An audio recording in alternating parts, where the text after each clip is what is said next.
પ્રકરણ 4 ઉષ્મા હીટ. પ્રકરણ 3માં તમે શીખ્યા કે ઊનના કપડાં પ્રાણીઓની રૂંવાટીમાંથી બનાવવામાં આવે છે.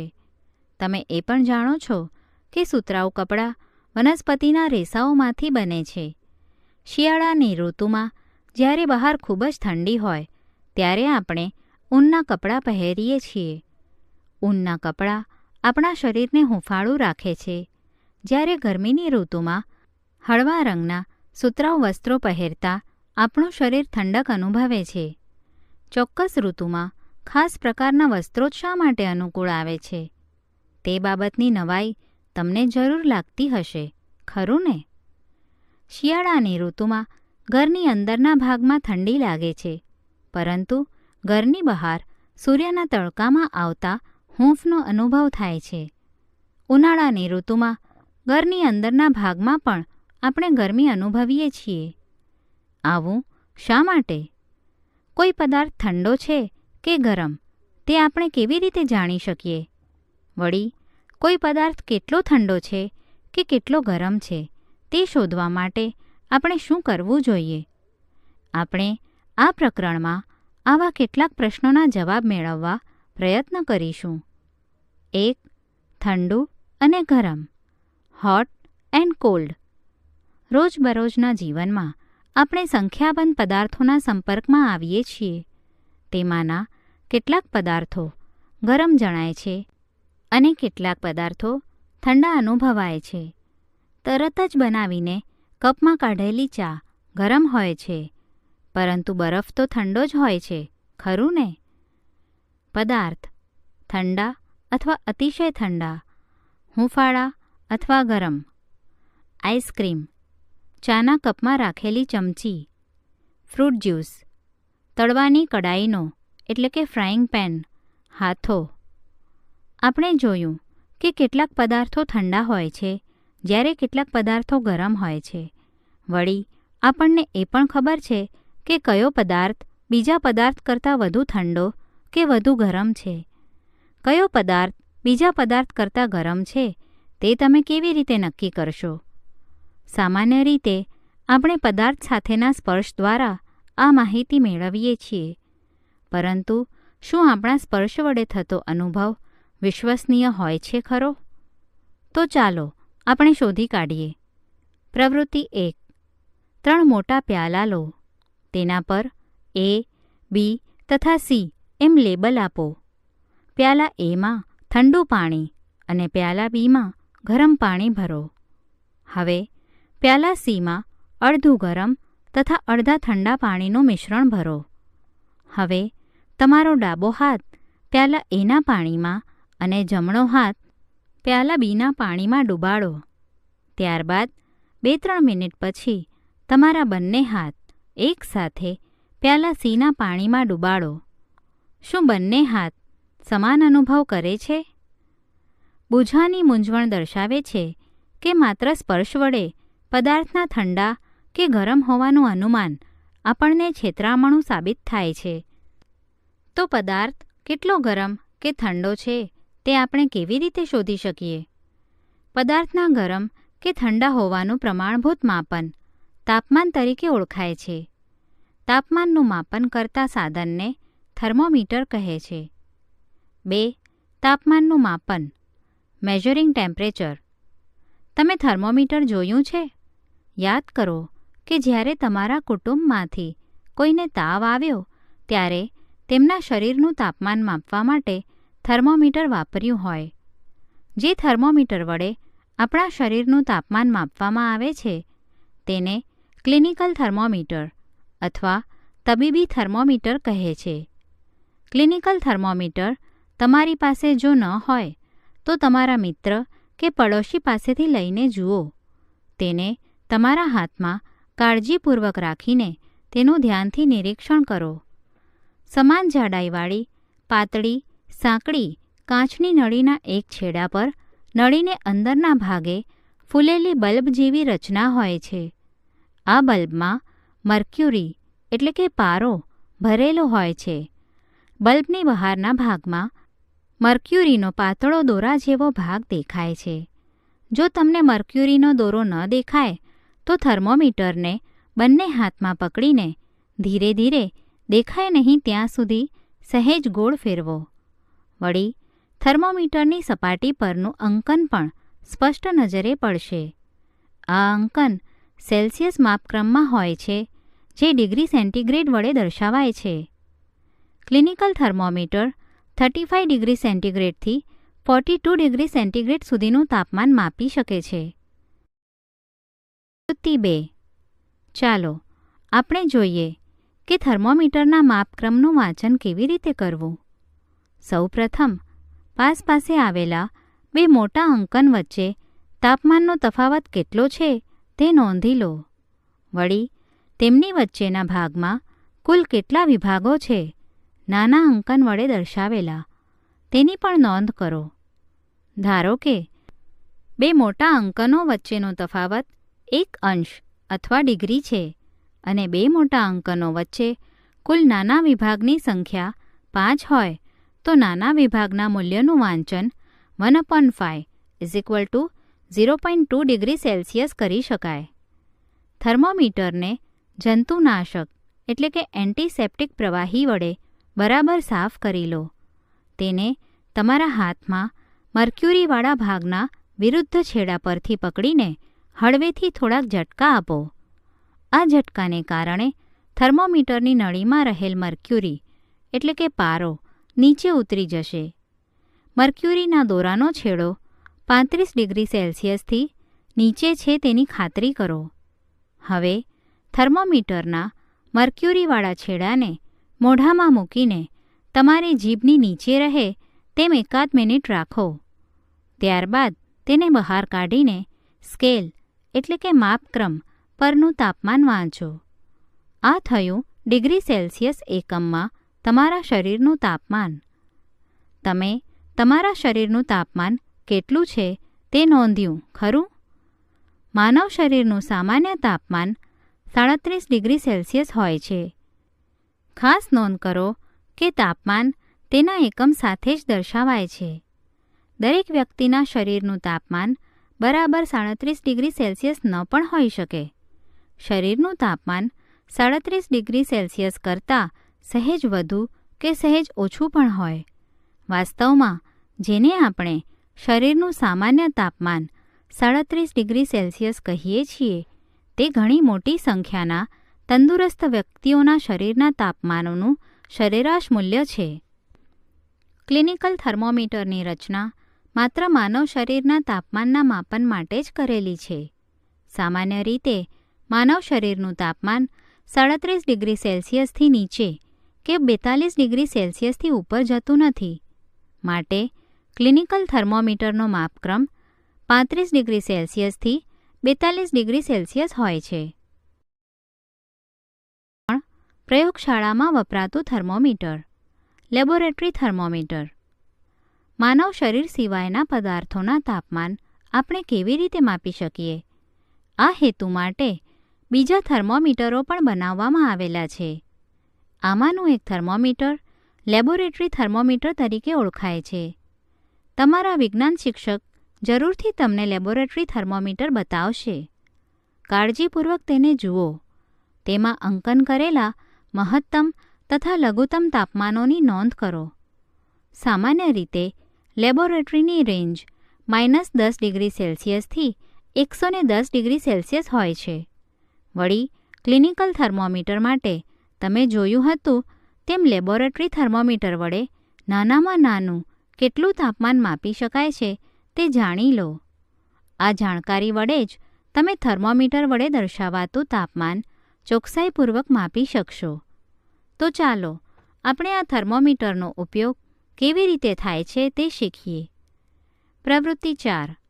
પ્યાલા કે બીકરમાં થોડુંક નળનું પાણી ભરો. હવે લેબોરેટરી થર્મોમીટરને ઉપરના ભાગથી પકડીને તેનો મર્ક્યુરીવાળો છેડો પાણીમાં ડૂબેલો રહે તેમ રાખો. મર્ક્યુરી બલ્બવાળો થર્મોમીટરનો છેડો પાત્રના તળિયા કે દિવાલને અડકે નહીં એમ થર્મોમીટરને ઊભું રાખો. હવે થર્મોમીટરના પાતળા વેહમાં મર્ક્યુરીની હલનચલનને ધ્યાનથી નિહાળો. જ્યાં સુધી થર્મોમીટરના પાતળા વેહમાં પારો સ્થિર ન થાય ત્યાં સુધી રાહ જુઓ. જે સ્થાને પારો સ્થિર થયો તે સ્થાનનો અંક તે સમયનું પાણીનું તાપમાન દર્શાવે છે તે મૂલ્યની નોંધ કરો. વર્ગના દરેક વિદ્યાર્થીઓ વડે નોંધેલા તાપમાનોને સરખાવો. શું બધાના અવલોકનો સમાન છે? નહીં ને? તો માપનમાં તફાવત કેમ આવ્યો તેની ચર્ચા કરો. આ પ્રશ્નનો જવાબ આપવા પ્રયત્ન કરીએ. પ્રવૃત્તિ 5. બીકર કે પ્યાલામાં થોડુંક ગરમ પાણી લો. તેમાં લેબોરેટરી થર્મોમીટરને ડૂબાડીને ઊભું ગોઠવો. જ્યાં સુધી પારો સ્થિર ન થાય ત્યાં સુધી રાહ જુઓ. ત્યારબાદ તમારું તાપમાનનું અવલોકન નોંધી લો. હળવેથી થર્મોમીટરને પાણીની બહાર કાઢો. જુઓ કે હવે શું થાય છે. શું તમે જોયું કે જેવું થર્મોમીટર પાણીની બહાર આવ્યું કે તરત જ પારાનું સ્તર નીચે ઉતરવા લાગ્યું? આનો અર્થ તે થાય કે જ્યારે થર્મોમીટર પાણીમાં ડૂબાડેલું હોય ત્યારે જ તાપમાનનું અવલોકન લઈ લેવું જોઈએ. તમને એ ચોક્કસ યાદ આવશે કે શરીરનું તાપમાન માપવા માટે તમે ક્લિનિકલ થર્મોમીટરને મોઢામાં મૂક્યું હતું, પરંતુ તમે તેને મોઢાની બહાર કાઢીને તાપમાન માપ્યું હતું. તો શું તમે શરીરનું તાપમાન માપવા માટે લેબોરેટરી થર્મોમીટર વાપરી શકો ખરા? ના, કારણ કે દેખીતી રીતે શરીરનું તાપમાન માપવા માટે લેબોરેટરી થર્મોમીટર વાપરવું હિતાવહ નથી. તો પછી તમને પ્રશ્ન થાય કે ક્લિનિકલ થર્મોમીટરને મોઢાની બહાર કાઢતા તેમાં પારાના લેવલમાં શા માટે ફેરફાર ન થયો? હવે ફરીથી ક્લિનિકલ થર્મોમીટર ધ્યાનથી જુઓ. તમને પારો ભરેલા બલ્બની નજીક ખાંચ દેખાશે. આ ખાંચનો ઉપયોગ શું છે? તે પારાના સ્તરને નીચે ઉતરી જતું અટકાવે છે. 4. ઉષ્માનું પ્રસરણ, ટ્રાન્સફર ઓફ હીટ.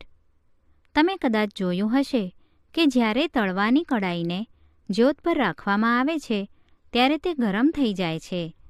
તેનું કારણ એ છે કે ઉષ્મા જ્યોતમાંથી વાસણમાં પ્રસરે છે, પરંતુ જ્યારે કડાઈને જ્યોતથી અલગ કરવામાં આવે છે ત્યારે તે ધીમે ધીમે ઠંડુ પડે છે. આ વખતે ઉષ્મા વાસણથી વાતાવરણ તરફ વહન થતી હોય છે. તો હવે તમે સમજી ગયા હશો કે ઉષ્મા ગરમ પદાર્થથી ઠંડા પદાર્થ તરફ વહે છે. વાસ્તવમાં બધા જ કિસ્સાઓમાં ઉષ્માનું વહન હંમેશા ગરમ પદાર્થથી ઠંડા પદાર્થ તરફ જ હોય છે. ઉષ્માનું વહન કેવી રીતે થાય છે? તો ચાલો આપણે શોધી કાઢીએ. પ્રવૃત્તિ 6. એલ્યુમિનિયમ કે લોખંડ જેવી ધાતુનો નાનો સળિયો કે પટ્ટી લો. તેની પર લંબાઈની દિશામાં થોડા થોડા અંતરે મીણના નાના ટુકડાઓને સહેજ ગરમ કરીને ચોંટાડી દો. બધા જ ટુકડા સમાન અંતરે જ રાખો. પટ્ટીના એક છેડાને સ્ટેન્ડ વડે પટ્ટી સમક્ષિતિજ રહે અને મીણના ટુકડા નીચે તરફ રહે તેમ ગોઠવો. જો સ્ટેન્ડ ન હોય તો આકૃતિમાં દર્શાવ્યા મુજબ તેને 2 ઈંટો વચ્ચે ભરાવી દો. હવે બીજા છેડાની તદ્દન નજીક સળગતી મીણબત્તી ગોઠવીને ધ્યાનથી અવલોકન કરો. મીણના ટુકડાઓનું શું થાય છે? શું તેઓ પીગળીને નીચે પડવા લાગે છે? કયો મીણનો ટુકડો સૌથી પહેલાં પડી જાય છે? શું તમને વિચાર આવે છે કે શું મીણબત્તીની જ્યોતની ઉષ્મા તેની નજીકના છેડાથી દૂરના છેડા તરફ પ્રસરે છે? ઉષ્માના ગરમ છેડાથી ઠંડા છેડા તરફ વહન થવાની આ પ્રક્રિયાને ઉષ્મા વહન કહે છે. ઘન પદાર્થોમાં સામાન્ય રીતે ઉષ્માનું પ્રસરણ ઉષ્મા વહનની પ્રક્રિયા દ્વારા થતું હોય છે. શું બધા જ ઘન પદાર્થો ઉષ્માનું વહન સરળતાથી કરે છે? તમે ચોક્કસ જોયું હશે કે રસોઈમાં વપરાતા ધાતુના પાત્રના હેન્ડલ પ્લાસ્ટિક કે લાકડામાંથી બનાવાય છે. તેમ દાઝ્યા વગર ગરમ પાત્રને હાથા વડે પકડીને ઊંચકી શકો છો, ખરું ને? પ્રવૃત્તિ 7. નાના બીકરમાં પાણી ભરીને તેને ગરમ કરો. સ્ટીલની ચમચી, પ્લાસ્ટિકની ફૂટપટ્ટી, પેન્સિલ અને દ્વિભાજક જેવા પદાર્થોને ભેગા કરીને તેમને બીકરમાંના ગરમ પાણીમાં એવી રીતે ડૂબાડો કે તેમના એક બાજુના છેડાઓ પાણીની બહાર રહે. થોડોક સમય રાહ જોયા પછી ગરમ પાણીમાં ડૂબાડેલા પદાર્થોના પાણીની બહાર રહેલા છેડાઓને અડકો. તમારા અવલોકનો નોંધો. વસ્તુ: વપરાયેલ વસ્તુ જે પદાર્થમાંથી બનેલ હોય તે. શું બીજો છેડો ગરમ જણાય છે? હા અથવા ના? સ્ટીલની ચમચી. ધાતુ: હા. પ્લાસ્ટિકની ફૂટપટ્ટી. પ્લાસ્ટિક. ના. પેન્સિલ. લાકડું. ના. દ્વિભાજક. ધાતુ. હા. જે પદાર્થો પોતાનામાંથી ઉષ્માનું વહન સરળતાથી થવા દે છે તેમને ઉષ્માના સુવાહક કંડક્ટર્સ પદાર્થો કહે છે. ઉદાહરણ તરીકે એલ્યુમિનિયમ, લોખંડ અને તાંબુ. જે પદાર્થોમાંથી ઉષ્માનું વહન સહેલાઈથી થતું નથી તેમને ઉષ્માના મંદવાહક કહે છે, જેમ કે લાકડું અને પ્લાસ્ટિક. ઉષ્માના મંદવાહકો અવાહક એટલે કે ઇન્સ્યુલેટર કહેવાય છે. પાણી તથા હવા ઉષ્માના મંદવાહકો છે. તો પછી તેઓમાં ઉષ્માનું પ્રસરણ કેવી રીતે થતું હશે? ચાલો આપણે તે શોધીએ. પ્રવૃત્તિ 8. એક ચંબુ આકારનો ફ્લાસ્ક લો. જો ફ્લાસ્ક ન મળે તો બીકર પણ ચાલે. તેમાં 2/3 ભાગ સુધી પાણી ભરો. તેને ત્રિપાઈ પર મૂકીને તેની નીચે મીણબત્તી ગોઠવો. બીકરમાંનું પાણી સ્થિર થઈ જાય ત્યાં સુધી રાહ જુઓ. હવે સ્ટ્રોની મદદથી પોટેશિયમ પરમેંગેનેટના નાના સ્ફટિક હળવેથી પાણીમાં નાખો કે જેથી તે પાત્રના તળિયે બેસી જાય. હવે સ્ફટિકની બરાબર નીચે મીણબત્તી મૂકીને પાણીને ગરમ કરો. તમારું અવલોકન નોંધપોથીમાં લખો તથા તમે જે અવલોકન કર્યું છે તેનું ચિત્ર પણ દોરો. મીણબત્તીની જ્યોતની નજીક તળિયાના ભાગનું પાણી ગરમ થાય છે ત્યારે તે ગરમ પાણી ઉપર તરફ સ્થળાંતર કરવા લાગે છે. તેની જગ્યા લેવા ઉપરનું તથા આજુબાજુનું ઠંડુ પાણી નીચે તરફ આવે છે. આ પાણી પણ ગરમ થતાં તે ઉપર તરફ ગતિ કરવા લાગે છે. પાત્રની દિવાલ પાસેથી ઠંડુ પાણી તળિયા તરફ આવે છે. જ્યાં સુધી બધું જ પાણી તળિયા તરફ ન આવી જાય ત્યાં સુધી આ પ્રક્રિયા ચાલ્યા કરે છે. ઉષ્માના આ પ્રકારના પ્રસરણને ઉષ્માનયન કન્વેક્શન કહે છે. હવામાં ઉષ્મા કેવી રીતે વહન કરે છે? ધુમાડો કઈ દિશામાં જાય છે? ગરમ પદાર્થોના સંપર્કમાં રહેલી હવા ગરમ થતાં તે ઉપર તરફ ગતિ કરે છે. બાજુમાંથી ઠંડી હવા તેની જગ્યાએ આવે છે. આ રીતે હવા ગરમ થતી હોય છે. નીચેની પ્રવૃત્તિ વડે આ વાતને સ્પષ્ટપણે સમજીએ. પ્રવૃત્તિ 9. એક મીણબત્તીને સ્ટેન્ડ પર મૂકીને સળગાવો. તમારો એક હાથ મીણબત્તીની જ્યોતથી સહેજ ઉપર દાજી ન જવાય તે રીતે રાખો અને બીજો હાથ જ્યોતની બાજુના ભાગમાં રાખો. શું તમારા બંને હાથ સમાન રીતે ગરમી અનુભવે છે? જો નહીં તો કયો હાથ વધુ ગરમી અનુભવે છે? શા માટે? જ્યોતના સંપર્કમાં રહેલી હવા જ્યોતની ગરમી વડે ગરમ થઈને ઉપર તરફ જાય છે. માટે જ્યોતની ઉપર ગોઠવેલો તમારો હાથ વધુ ગરમી અનુભવે છે, જ્યારે જ્યોતની બાજુમાં રાખેલો હાથ ગરમી અનુભવતો નથી, કારણ કે તે સ્થાને ઉષ્માનયન થતું નથી. સમુદ્ર કાંઠાના વિસ્તારોમાં વસતા લોકો અદ્ભુત ઘટનાનો અનુભવ કરતા હોય છે. દિવસના ભાગમાં સમુદ્રના પાણી કરતાં જમીન ઝડપથી ગરમ થાય છે. જમીન પરની ગરમ હવા ઉપર તરફ ગતિ કરે છે. તેની જગ્યા લેવા સમુદ્ર પરની ઠંડી હવા ધસી આવે છે. ઊંચાઈ પર પહોંચેલી ગરમ હવા સમુદ્ર તરફ વહેવા લાગે છે અને ચક્ર પૂર્ણ કરે છે.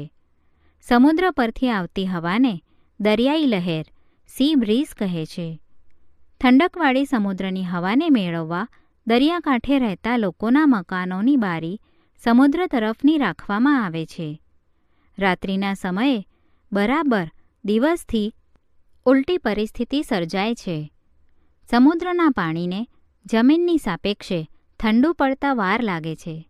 આથી જમીન પરની ઠંડી હવા સમુદ્ર તરફ વહે છે, જેને ભૂલહેર લેન્ડ બ્રીઝ કહે છે. જ્યારે આપણે સૂર્યના તડકાવાળા વિસ્તારમાં આવીએ છીએ ત્યારે આપણને હૂંફનો અનુભવ થાય છે.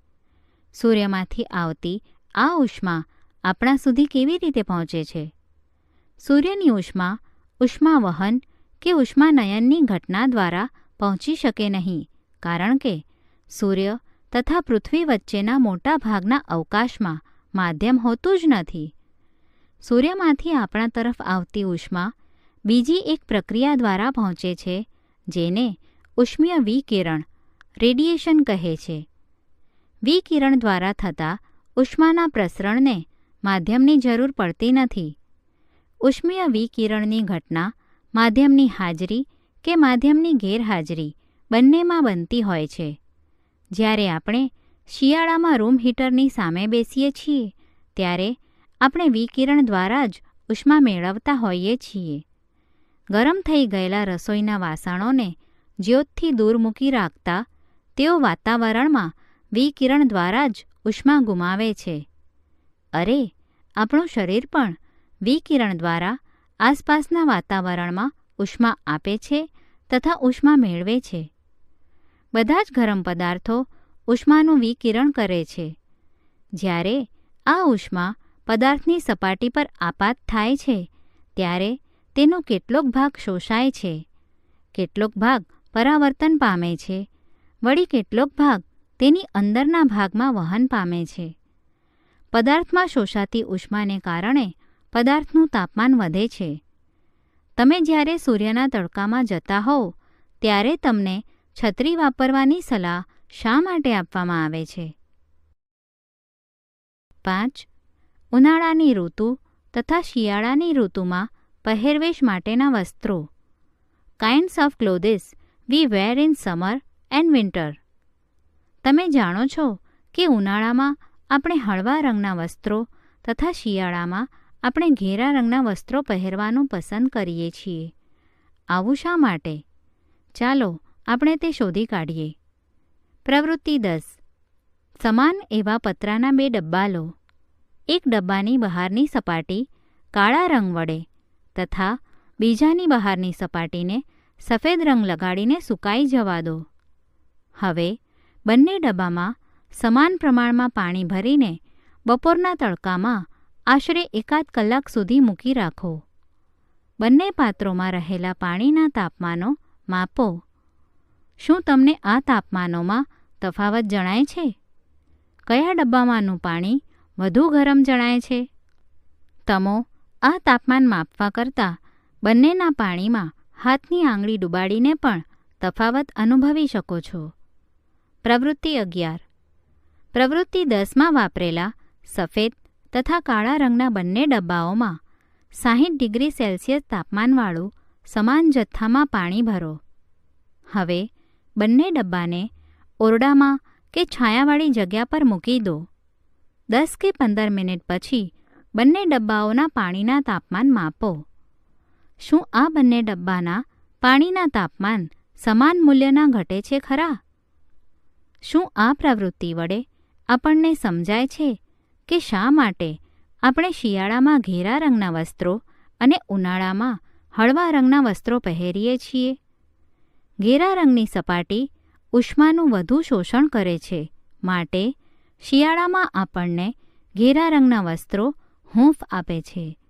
હળવા રંગની સપાટી ઉષ્માના મોટા ભાગનું પરાવર્તન કરે છે, માટે ઉનાળામાં હળવા રંગના વસ્ત્રો આપણને આરામદાયક લાગે છે.